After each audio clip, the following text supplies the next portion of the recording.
Welcome back, Rich Minds. It's your boy Reno coming back to you with another video. And today's topic is gonna be 5 ways to turn your pain into power. Yes, sir. Let me say it louder for the people in the back. 5 ways to turn your pain into power. Now I know what you're thinking right now. Reno, how do I do that? Reno, how can I do that? And why is it me with all this pain? And why do you believe in me so much to think that I can turn this pain into power? So I want to answer your question, right? You got to understand that pain that you feeling, that pain that you went through, that tragic time that you went through, it can all be reversed. Yes, sir. See, there can be no good without no bad. And there can be no hot without no cold. So that means whatever you're going through, you're not going to go through it for so long. You're not going to go through a hard situation for too long. I need you to understand that. I want you to comment something in the comments for me, y'all. If any of these signs resonate with you, or if I'm talking to you right now, I need you to comment, I am powerful. Yes, sir. Listen, y'all. I need you to make these comments in the comments. Make sure you say, I am powerful, because you got to first believe it. You got to first believe it. And if y'all understand anything about faith, right? The substance of things hoped for, okay, and the evidence of things not seen. If you understand anything about that, you do understand that whatever you believe, you can achieve. All right. So I want you to get past this rut that you in. Yes, sir. I want you to get past this mindset that you have. And I want you to understand that you can turn that pain into power. Alright, so we're gonna get directly into the video, y'all. And before we get into the video, be sure to throw a thumbs up on this video as well as subscribe to the channel. Yes, sir. So number 1, embrace that hardship. Okay? Number 1, embrace the hardship. Make sure you tune in and listen to what I'm saying. Embrace that hardship, because that is going to turn you into a whole nother person. What do you mean by that, Reno? Okay, so when you go through adversity, you really begin to show your character. You really begin to expose your character, and you really begin to build that character. How do you build that character? See, when you embrace that hardship, you are simply telling yourself, look, man, I know I'm going through it, but I don't got to look like I'm going through it. Yes, sir. I know I'm in this hard situation, but I don't have to present myself as if I'm going through a hard situation. I'm not telling you to fake it till you make it. I'm not telling you to, act like everything all good. But what I am telling you is to embrace the hardship, right? Embrace the hardship. And the things that you cannot control, do not worry about it. For all things that you worry about, it's going to only be a burden onto you. For all things that you worry about, it's going to be a burden on and stressful to your mind and to your soul and to your heart, and possibly to the people that's around you. So what does embracing the hardship do as well? All right. When you embrace the hardship, you stop resisting. Did you know if you go inside of an ocean, right, and you swim against the tide, you will actually kill yourself because the tide is too strong. The tide is too strong. The tide gonna keep coming in. It's gonna keep coming back. It ain't nothing you can do about that. There's nothing that you can do about that. So what do you do? You swim with the tide. All right. When times get hard, you go with the times. I'm not saying that you sit back and allow life to beat you up. No. But what I'm saying is embrace the hard times. Yes, sir. You got to embrace it. Somebody put in the comments, embrace it. Because, see, that's what's going to turn you from a boy into a man, from a girl into a woman. All right. So understand, one of the first steps of turning your pain into power is embracing the hardship. Embrace that tragedy. OK, I know you probably lost a loved one. Embrace that. All right. I know you probably lost that job. Embrace that. Okay, I know you probably, you wanted to do this particular career field, or you wanted to, prosper in this particular gift, but something else happened. Maybe you broke your leg and you were trying to be a football player and go to the NFL. All right. Maybe you was trying to, do something that required you to be athletic, but something happened and you couldn't do it. Inky Johnson is a prime example of this. He was a college football player who was guaranteed to be a multi-millionaire going to the NFL, but he ended up being a speaker. What am I saying? He embraced the hardship. The things that he couldn't control, he didn't worry about it. He allowed God to say, you know what? This is going to be a redirection, but it doesn't mean that you will not be successful. This is going to be a redirection, but this redirection is going to make you uncomfortable. You're not going to be able to go to that same place, but you can live that same lifestyle if you take this different route that I'm giving you. So embrace the hardship. By you embracing this hardship, you may become something greater than you thought you would ever be. Turn that pain into power. And the first step is to embrace the hardship. All right. Number 2, rejoice in failure. All right. Let me say that one more time. Rejoice in failure. Okay. So I thought you said to embrace the hardship. Yeah, you embrace the hardship. But now you're going to rejoice in failure. Okay. So number 1, hardship is a bit different from the failure. All right. Failure is something that you attempted to do, attempted to accomplish, attempted to make happen, and it failed. For instance, it was a business that you wanted to start. Yes, sir. You wanted to start that business. You wanted to become a multi-millionaire. You wanted to do something great, something that nobody in your family ever did. And you failed at it, right? Everybody done laughed at you. Ha ha. Everybody laughing at you. You stupid. You crazy. But guess what? Rejoice in that failure. Because see, most of the millionaires and most of the successful people that I've learned from and studied, they say that you learn way more from a failure than success. See, what can you learn from success? What can you learn from success? Yes, there are things that you can continue to keep doing after a certain success. But see, a success can also be your failure. But when you learn from a failure, you tend to not make that same mistake again.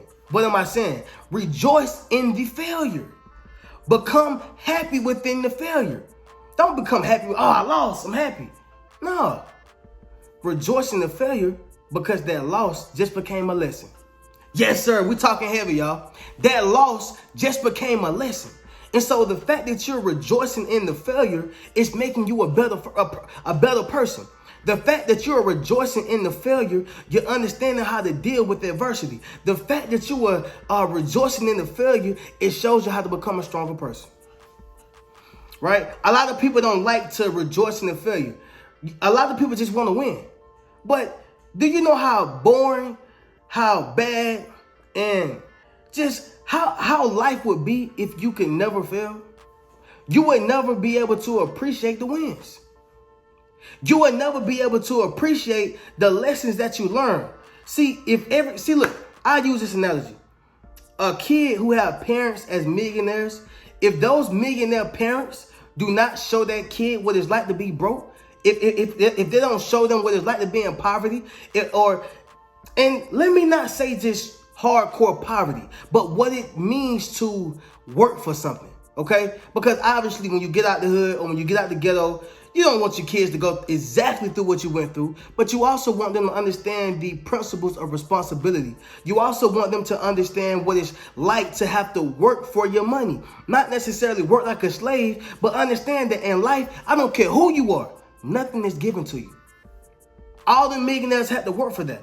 Well, what am I saying? How does this relate to rejoicing in the failure? You have to rejoice in the failure because that lesson is going to teach you. It's going to give you the wisdom in the experience. But if you never had that experience, you'll never be able to gain the wisdom. And what comes with wisdom? Understanding. You will never be able to understand it. Yes, sir, I need y'all to understand something. You will never be able to understand that situation that God made you go through if you never went through it. All right? So rejoice in the failure because you're learning a lesson that nobody else can teach. All right? Number 3. Okay? Number 3. Monetize your pain. All right? Let me say that one louder for the people in the back. Monetize your pain. That's how you're going to turn it into power. Okay, Reno, so what that mean? What does monetizing mean when you say turn that into power? I don't get it. All right? So let me tell you what this means. When you monetize your pain, you're basically saying that, hey, y'all, this is something that I've learned. This is something that I know. This is something that can possibly help you. I'm going to sell you the strategy. I'm going to sell you the know-how. I'm going to sell you look, do y'all know how rich Harriet Tubman would be if she sold people the Underground Railroad? How rich Harriet Tubman would be if she sold the blueprint? Instead, she gave it away.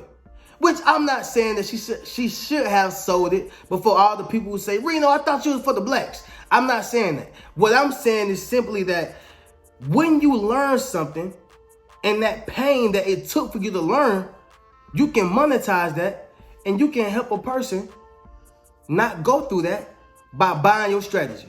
Yes, sir. We may see this in a book. We may see this, in a course. We may see this in an ebook. We may see this in something that somebody is selling, right? Like you see a lot of people, they sell their biographies, right? Even the biopics, the movies that they make about certain people, they sell. How do I know they sell? Because the box office blow up every time. So all I'm saying is, if you can figure out a way to monetize your pain, you can turn that into power. Get a person to buy your struggle. Get a person to buy your pain. Get a person to buy that strategy, right? So it's so many people who probably blew up on YouTube and they're selling the blueprint. Whenever you go to a course and they're teaching you how to, do YouTube, they monetize their pain. Well, what was their pain? Trying to figure out how to get in the algorithm, trying to figure out how to get people to watch their videos, learning from the mistakes they made in their videos, learning all the things that it took for them to get to where they are now. They monetized their pain because now they took the strategies that they learned and sold it to you guys. And so that's how you understand how to monetize your pain. So whatever you're going through, maybe you want to write a book. Maybe you want to do a movie. Yes, sir. Maybe you want to do, a course, right?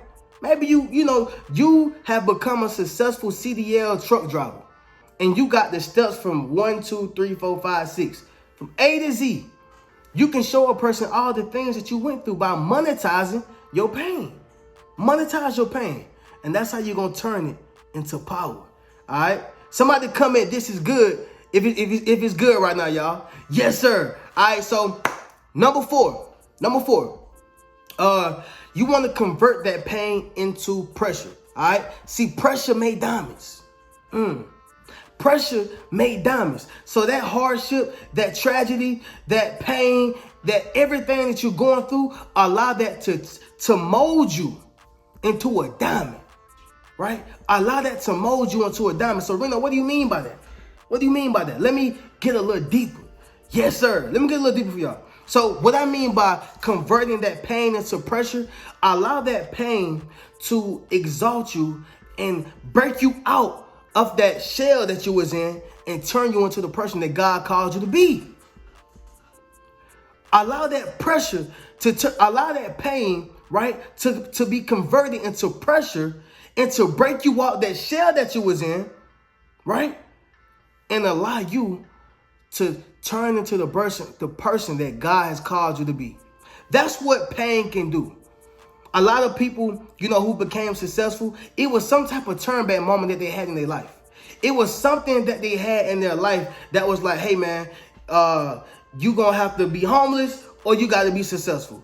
Hey man, I know you got these kids, but hey, either you gonna have to raise these kids and do everything else as an entrepreneur, or we gotta take your kids and you just gonna be broke. What am I saying? It's gonna be a moment where that pain gonna get so hard to where you're gonna have to break through that pain and allow it to turn into pressure. And guess what? Pressure build diamonds. All right? Pressure made diamonds. If you a diamond, make sure you comment that in the comments. Yes, sir. Make sure you comment, I'm a diamond. Because you are in the rough. You a diamond in the rough. Somebody probably don't know you. They don't notice your worth right now. Somebody probably don't even know who you are right now, right? This is why you got to treat the janitor like the CEO and the CEO like the janitor. You're not treating nobody better than the other. You're treating them equal because you don't know who's going to be who. And that's their problem. See, they don't know who you're going to be. They don't know exactly who you are. Yes, sir. Understand that. All right. So that's a big one, y'all. Make sure you allow that. Make sure you convert that pain into pressure, and pressure make what? Comment that in the comments. All right. Number 5, y'all, the last one, all right? Last one. Allow that pain to uplift you, okay? Allow that pain to uplift you. So what do I mean by that? I simply just mean this. Allow that pain to not necessarily break you out of that person, okay, who God called you to be, because that would be converting your pain. But allow that pain to uplift you so you'll be able to uplift others. See, sometimes the pain that you go through, it can be the lesson that somebody else don't have to go through. Or maybe you can guide them through a situation. Because what you don't realize is your life will become somebody else's survival guide at some point in life. Okay? So allow that pain to uplift you. Tell yourself, man, I know I'm going through it, but I'm gonna help another young sister out. Right? I know I'm going through it, but I'm gonna help another young brother out. I know this pain is so hard, man. I know it, but I know somebody gonna be able to connect with my story. See, we were brought here to serve. Whether you're serving in a church, whether you're serving on the street, whether you're serving at McDonald's, wherever you're serving. But see, what people don't realize is that a wealthy man is a man that serves all. So what do I mean by that? Right? Anytime you're placed here on earth for a purpose, that purpose is strictly for you to serve people. Doesn't mean for you to be a slave, but it means for you to serve. So what does that pain does? That pain, it molds you into a person. Like I said, it's going to turn you into a diamond. But what that pain also should do for you is uplift you in your spirits, because now you're going to be able to help the next young person out. You ever thought or had a situation where you felt like you were just going straight through it, but then you seen somebody else in a worse predicament, and you was like, well, dang, I thought my situation was bad. And you feel yourself gaining the strength to try to help them out, and you going through it yourself. That's that pain uplifting you, right? You looking at another person's situation like, dang, I guess my situation's not that bad. It gave you that extra strength to do what you do. So allow that pain to uplift you, because it's going to uplift others, right? You got to turn that negative into a positive and understand that that pain won't always be pain. It'll soon turn to pleasure, all right? So those are the 5 ways that you can turn your pain into power. Yes, sir. And look, y'all already know how we do, man. If y'all like, make sure y'all check out one of my books, right? Rich Mentality, 8 Steps to Self-Publishing a Successful book, Traumatized by Love, as well as Fairly Unequal. Also, be sure to join my Patreon community. I'll do you exclusive video every month. Yes, sir. All you got to do is ask me, and I'll do you an exclusive video, as well as a patron shout out monthly. All right. So I appreciate y'all for tuning in. I'm going to catch y'all in the next video. Keep a rich mentality. Peace.